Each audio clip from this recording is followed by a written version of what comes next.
Welcome to Amazing Americans, your source for authentic stories of inspiration, where we highlight motivating and amazing achievements by your fellow Americans. Now, here's your host of Amazing Americans, Kate Delaney. I'm so thrilled to bring you one of my favorite people. Seriously, I could talk to him for hours, and you're going to understand why once we have this conversation. Let me tell you more about Vincent Tomeo. He's written a couple of wonderful poetry books, including his latest, My Cemetery Friends, A Garden of Encounters at Mount St. Mary in Queens, New York. He survived bladder cancer. He got MS, where he lost his sight and could have lost his teaching job, but then his sight came back, and he has traveled all over the place, and he has shaped so many young minds as a teacher, and part of that career is just enthralling to me. So we are, again, really happy to welcome Vincent to the show. Vincent, thanks for coming on. Oh, my pleasure. In fact, I put my best cologne just for this interview. Thank goodness. And then I realized it's a radio broadcast. No, teaching gave me purpose. I taught for over 38 years, and I loved every minute of it. And I learned something every day. So it was just an incredible profession, vocation. You know, I can't tell you how much joy I had in teaching. There wasn't a day, and I learned so much because, you know, the students are a microcosm of the society around us, and you learn from them. I taught ESL, English as a Second Language. I also taught American History Regions classes, and I also taught Global Studies. So that was on the high school level. On the university level, I taught conflict resolution at Fordham University to teachers. So that was really good. Yeah. Boy, I bet. So let's talk about that. Did you know your road was going to be teaching? How did that happen? Well, when I was young, very young, teachers were always good to me. And I was kind of a rebellious little boy, but teachers had a way, and they kind of calmed me down, and I always wanted to learn. And I decided one day when I was a little boy, my mother asked me, "What do you want to be when you grow up?" I said, "Ma, I want to be a teacher." She said, "Okay, you probably will be." And she was right. In fact, when I graduated from NYU, and I'm walking across the stage, you know, and my mother's in the audience. All of a sudden, she stands up and she screams, "That's my son!" Oh, and I was so embarrassed, I thought I would die. But now, as I think about it now, you know, 40 years later, I'm touched. You know, I get a sweet, warm feeling of a holier sort. Mothers are a treasure, and my mother was a treasure. Yeah, you know, it's so interesting about your mom. And the newest book that you have that we were talking about, that I mentioned, My Cemetery Friends, A Garden of Encounters at Mount St. Mary in Queens, New York. There's an interesting story where, you know, you would go to the cemetery. Tell us about that. And then this also relates to the kids, because you took them there because of the history. Oh, well, yes. I taught at Francis Lewis High School, one of the many schools, but Francis Lewis High School was right across from the cemetery. So as a result of 9/11, you weren't able to take students on a trip. You know, couldn't get a bus or anything. So I said to the students, if they worked hard and they did all their assignments, we will go on a trip. So guess where I took them? The cemetery. And they enjoyed it because I said, you have a task. You have to find all of the people who served in the Spanish-American War, Civil War, World War I, World War II, and I gave them all flags. You're going to put flags on their grave. You're going to get their names. You're going to come back and tell us, blah, blah, blah. they loved that lesson. Wow, they were able to get out there and they found the graves, and they said, I found this Mr. McDuffie, he fought in World War I, and I found this Mr. McDonald, and I found this Mr. O'Hare, and blah, blah, blah, blah. And it was, it was great. So they said to me, they never thought a cemetery would be so interesting. I said, well, the cemetery is the past, the present, and the future. We're all going to go there someday. So, and we want to be remembered. Yeah, and there were such huge lessons in that for those kids.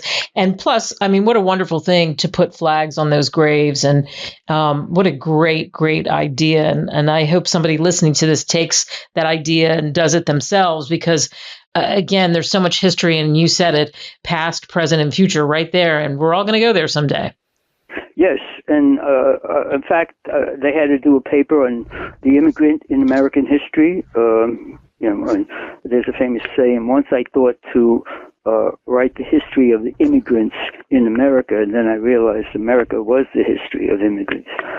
I think that was Oscar Hanlon in The Uprooted. But, we were not allowed to travel. I couldn't take them on a trip because of 9/11. But so I took them to the cemetery. It was a trip, and I didn't have to go far. So I got permission. My chairperson said, Tomeo, why are you going to take them there? And I told her, and she said, oh, what a great idea. I'm going to take my class there, too. You stole my thunder. And it's interesting. It didn't end there because, first of all, for this book, you walk around the graveyard. Well, yes.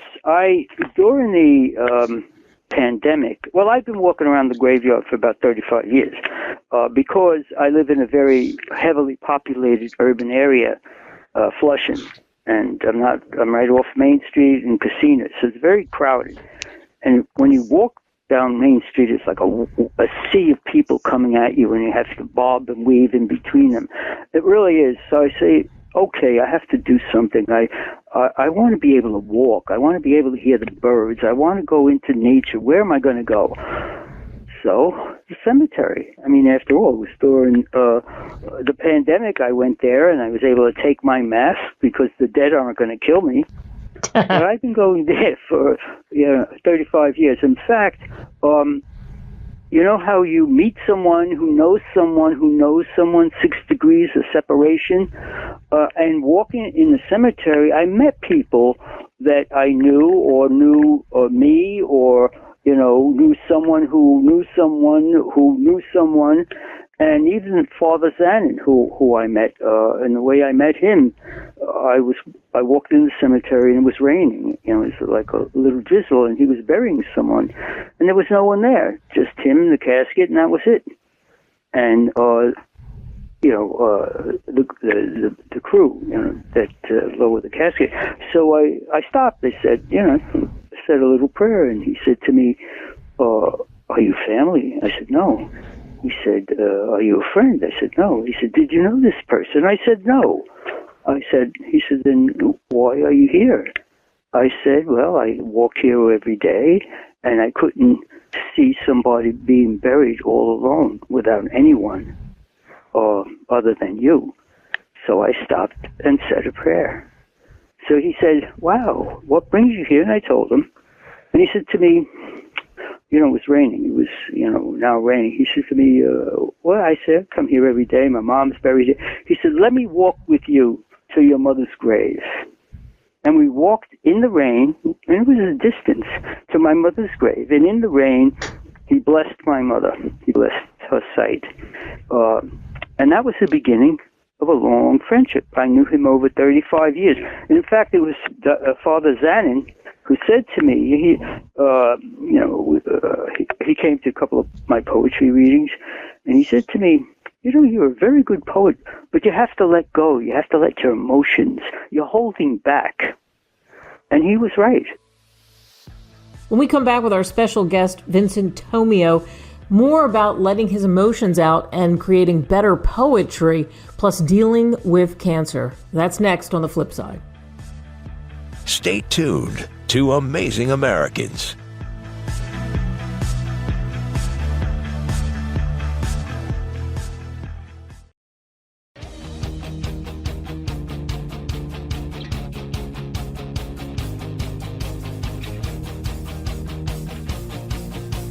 This is Amazing Americans with Kate Delaney.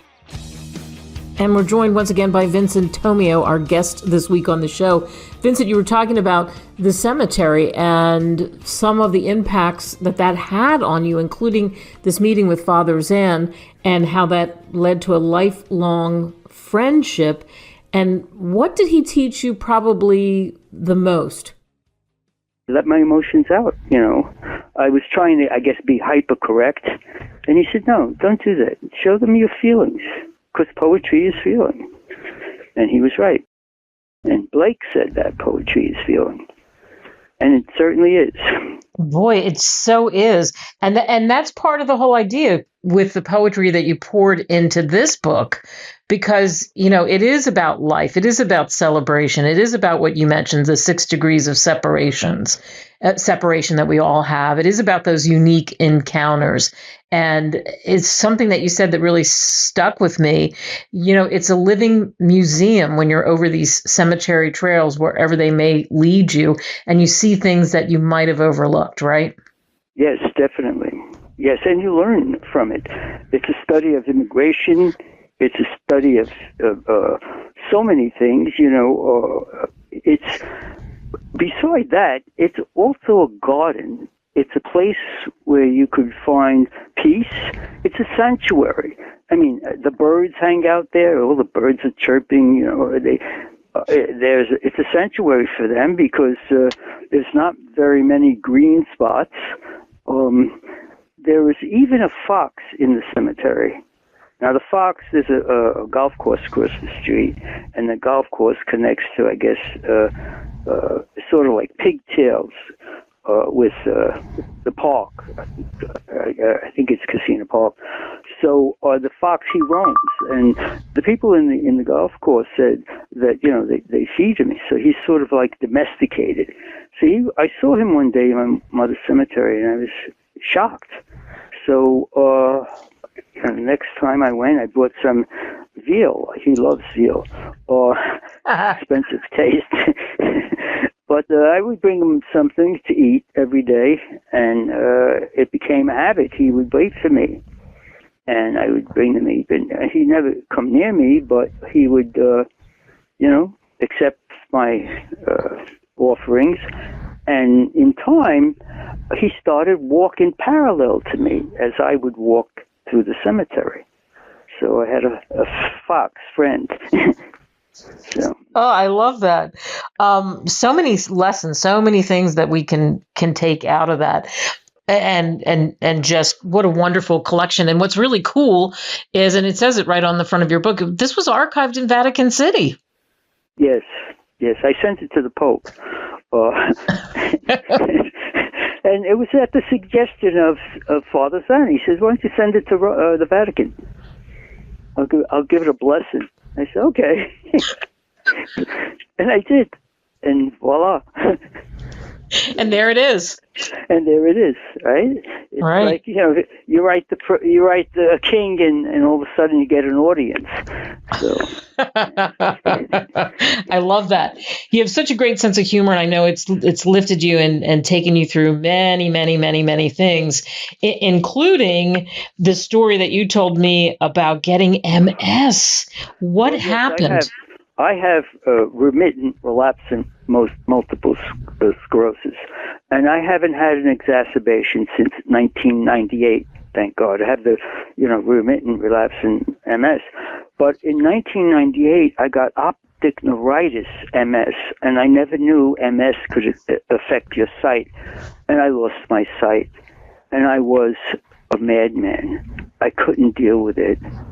So my mother and a couple of my friends, my mom said, listen, you got to go to therapy because people are going to hate you. And I said, yeah, you're right. And I went to poetry therapy for the blind. And that's how I became a poet. You would record your feelings on a tape recorder, and then they would play it in the group with the 92nd Street Y and the Lighthouse. So that's how I became a poet. And in fact, I recorded some poetry, and someone said, hey, this is really good. Do you know that you're a writer, you're a poet? I said, well, I don't know. So I'm not modest. So I was very happy they acknowledged me. So, and I've been doing it ever since.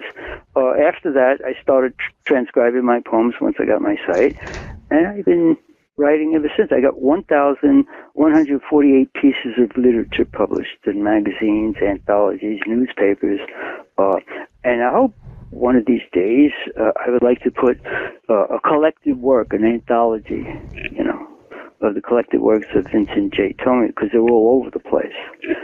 So, wow, collecting that would be so interesting. And it's interesting how one thing that's tragic and hard to deal with leads you in the direction that it did, that's given you so much joy. And you were teaching at the time, and you had a miracle because you were blind for like a year, right? And then you got your sight back. Yes. I took a sabbatical and for a year, and in the summer of the following year, I got my sight back. Had I not gotten my sight back, I would have lost my job. So the nerve endings that were exacerbated, it was like curtains on a Broadway show. The medicine that they were giving me and the treatments would cause the nerve endings, the swelling, to go down, and restored my sight. And it was second sight. And then from that point on, I said, I look at everything, and I look at it a blindness taught me how to see. That's what it did for me. Not only did it teach me how to see, it taught me how to feel, how to smell, how to really experience everything you see. That we take so many things for granted. We just pass by, and we don't notice. I notice almost everything, and it's helped me with my writing. It's helped me deal with crisis, because I choose positive thinking. I have a friend. Her name is Flo. She's very much into positive thinking, and she's been very great influence on me in that regard. And I when I got the cancer, and it was during the pandemic, I said, I'm not going to get into a funk. I'm going to think of something that's going to make me laugh. And I thought of Fantasia and Walt Disney and the Dancing Hippos. And I started to laugh. And I wrote a book I wrote a poem about a hippo, and that evolved into the usefulness of hippos, because even hippos are very useful. So, yes. So it led you in that direction. And as you said, I mean, here it was again, another challenge. You had bladder cancer, but happily you're in remission. Yes, I'm in since 2020, so it's 5 years. And who knows, when I go back to my urologist and oncologist, who knows, maybe I'm home free. Next, Vincent Tomeo, our guest this week, takes us on a wild tour across the world. Stay inspired. Stay tuned to Amazing Americans.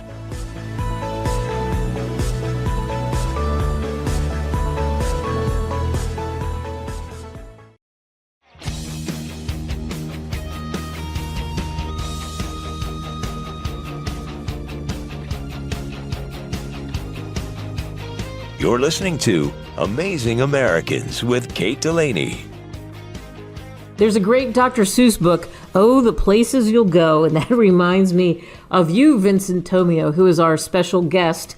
The fact that you were a teacher, so as a teacher, you had those summers off, and you used those summers to really travel the world and see history and cultures, from Normandy to Tiger's Nest in Bhutan and Cambodia and so many other places. What was that like for you? Traveling is the best form of education. It's an open book. To walk through the killing fields in Cambodia, to experience walking over the dead everywhere, and to see their museum, which you walk in the museum and it's like a column, and it's stacked with heads, skulls. Wow. It was absolutely, what's the word, riveting. I mean, I could almost not walk. My knees were going to cave in. It was just, all of a sudden, Pol Pot was a monster. I mean, he's worse than Hitler, and then a number of people that he killed in proportion, and the way he killed them. He was a communist, and he wanted to redo the world, so he wanted to kill the past, and so he just, millions of people, he cut their heads off. Wow.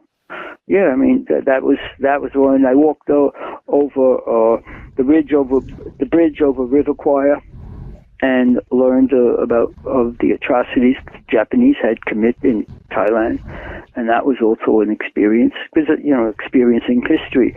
In Normandy, I saw the cliffs, and I said, "Oh my God, how did these men do this? How did they climb those cliffs with the Nazi machine gun nests mowing them down, but still they kept on keeping on, and they made it to the top." I mean, it's just incredible.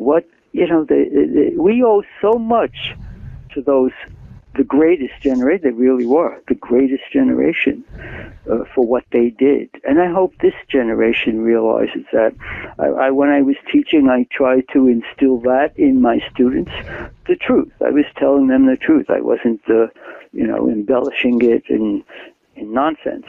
But to travel is the best education. I was in Tibet, and I was in the Himalaya mountains, and I could breathe so nice, and the Tibetan people were incredible, and I was in Bhutan, and it's just absolutely a whole different world, and yet people all have the same desire.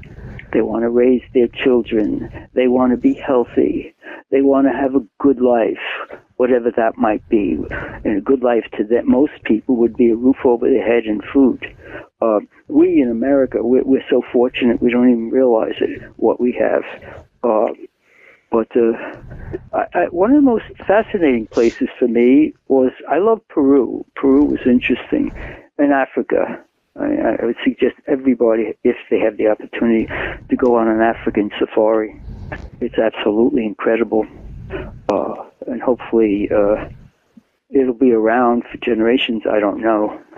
They're becoming wise, and using the animals for tourism.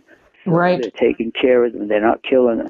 But the Chinese were coming in the middle of the night in the helicopters and killing the rhinos for the ivory, for the horns, because they thought, medicinal properties. And so stuff like that has to stop. I guess they were in collusion with the corrupt governments.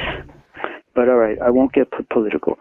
But you're telling us that, if everybody listening, if you had an opportunity of all those amazing places you mentioned, and there's so many others too, and in the country that you've been to, the fact that Africa is one you would say, if you could go on a safari, it changes your life, right?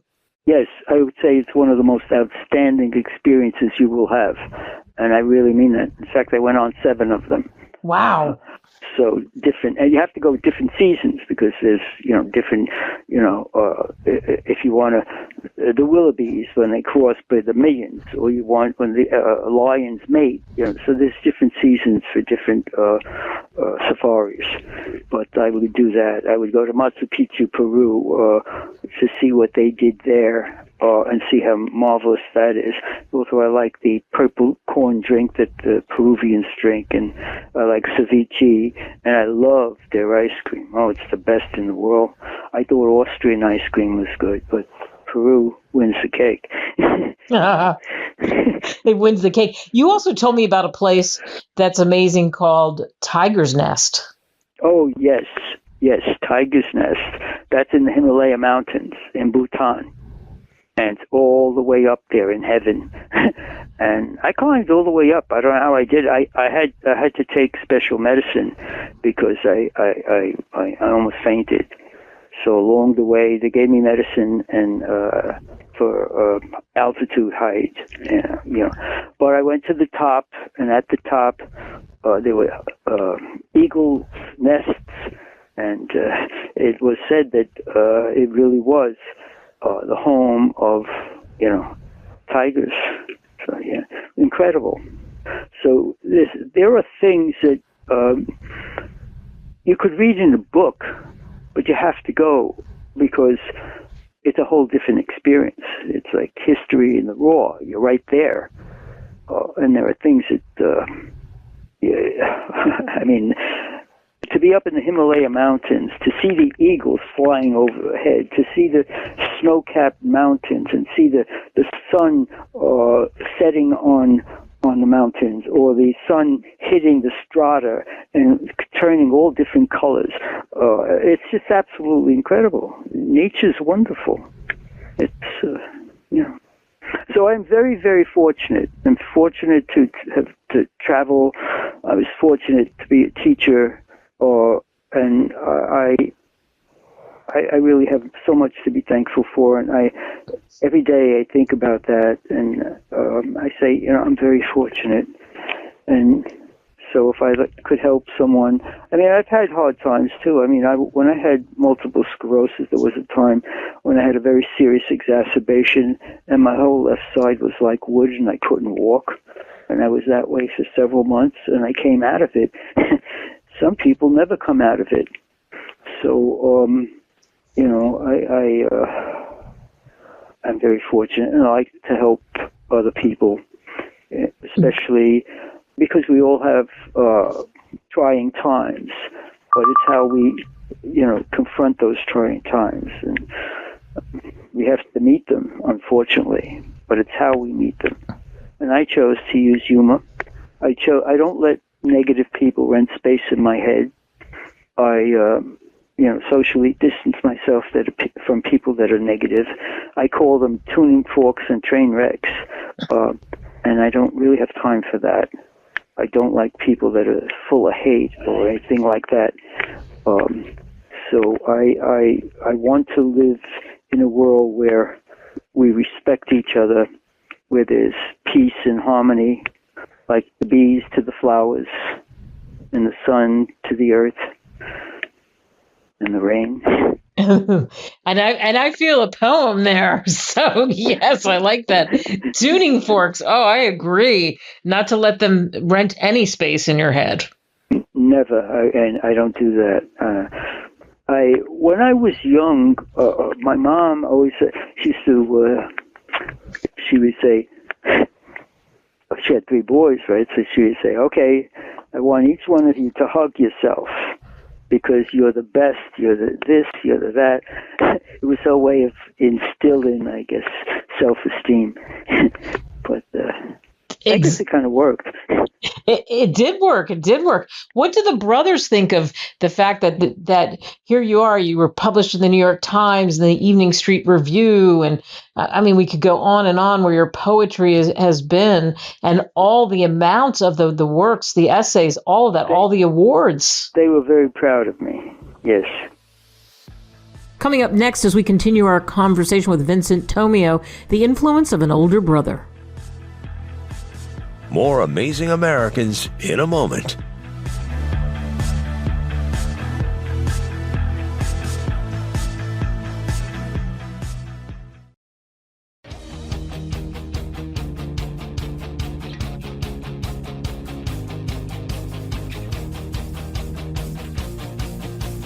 This is Amazing Americans with Kate Delaney. We're going to talk about Vincent having a monument erected in his honor in Italy. But before we go there, as we continue our conversation with Vincent Tomeo, Vincent, what influence did your older brother have on you? My older brother's very good to me. Was good. He's no longer with us, but he was very, very good to me. Yeah. He used to bring me as a little boy. He'd bring me all over the place, and I remember Washington was here, Washington was here, Washington was here, because I was, I wanted to. Took me to Mount Vernon, and I remember we were in the men's room. I said, "Did Washington go here?" was about 11 years old. He said, well, I don't know. I know he was everywhere, but I don't know if he was here. So That's great that they had this sense of humor too. So for Oh, you, when you wrote you got inspired, you wrote the poetry, gosh, you were blind, and that's how it opened that door for you. And then you got your sight back. And to have so much of the 1,064 plus published poems and essays, it's just crazy. When you think about that, then you started to do those public readings. What was it like the first time you did your very first reading? Well, as a teacher, so I'm used to public readings. However, in foreign countries, it's a little different. When I was in Italy, I was at a villa, Mr. Parisi's villa, and Mr. Parisi was a very wealthy, educated man. He was the curator of a local museum on agriculture, and so he said to me, "Go to the top of the villa and watch the sunset." And he says, "You'll like it." So I went to the top, and it was absolutely extraordinary. I fell in love with it. And I was up there, and I wrote a poem. And when I came down, Mr. Parisi goes, "Mr. Tomeo, where were you? My wife, as she make a spaghetti, they're all mushy." You know, and he was so angry. I said, "I wrote a poem." He says to me, "Read it." I read it. He said, "Read it again." I read it 3 times. He says to me, "I'm going to make that poem and sculpt it in marble." I said to myself, "Yeah, right." And, I was over the house. They had dinner, and then I left. And 6 months later, I get a call, and I get from an architect and an engineer, Mr. Parisi, "You have to correct this, blah, blah, blah. Is it all correct? Is this the format you want? Blah, blah, blah." And they sculpted it in marble. And it's in marble in Italy, in the square in the villa. And then I was invited back for the unveiling. Now, I live in Corona. Corona was a heavily populated Italian area. And the Italians, I knew, most of them were from Calabria. And there was this one Calabrian guy who used to sing this song, "E mare gumarel, gumarel, gumarella, che voglio bel. Now, I didn't know what that meant. What it means is that he has a girlfriend on the side. So his gumarel, right? His girlfriend. Anyway, so here I am in Calabria, and I'm at Mr. Parisi's house, and I said, "I know a Calabrian song." He says, "Oh, sing it, So I sing it.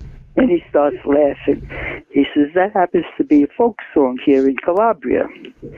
All right, so now at the dedication, there's 300 people or more, and I'm on stage for the unveiling of my poem.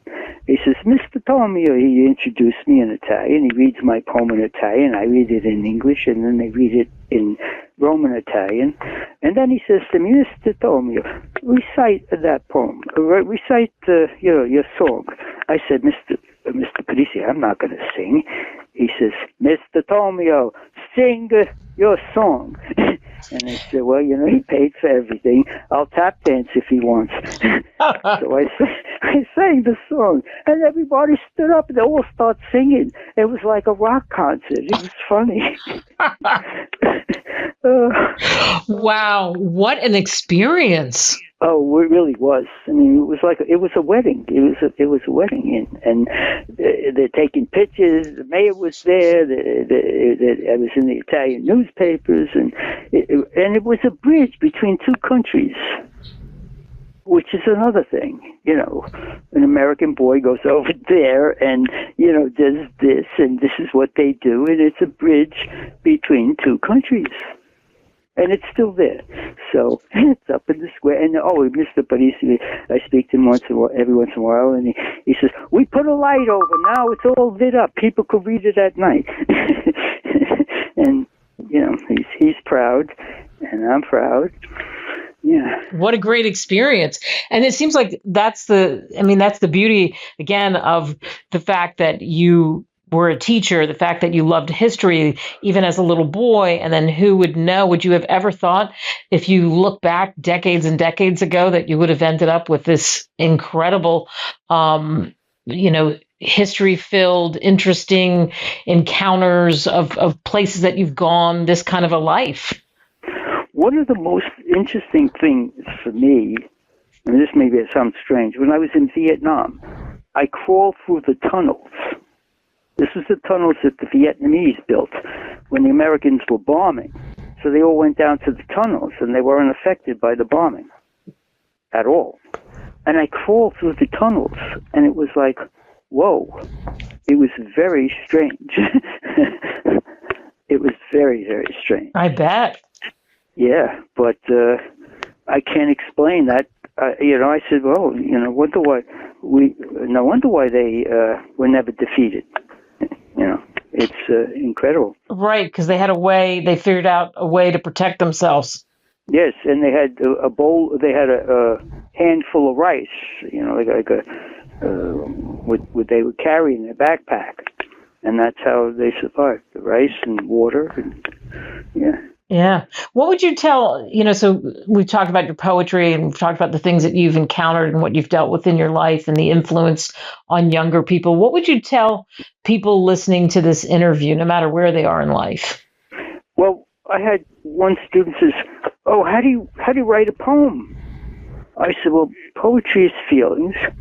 Write your feelings, and then you could, it's like you have Jell-O."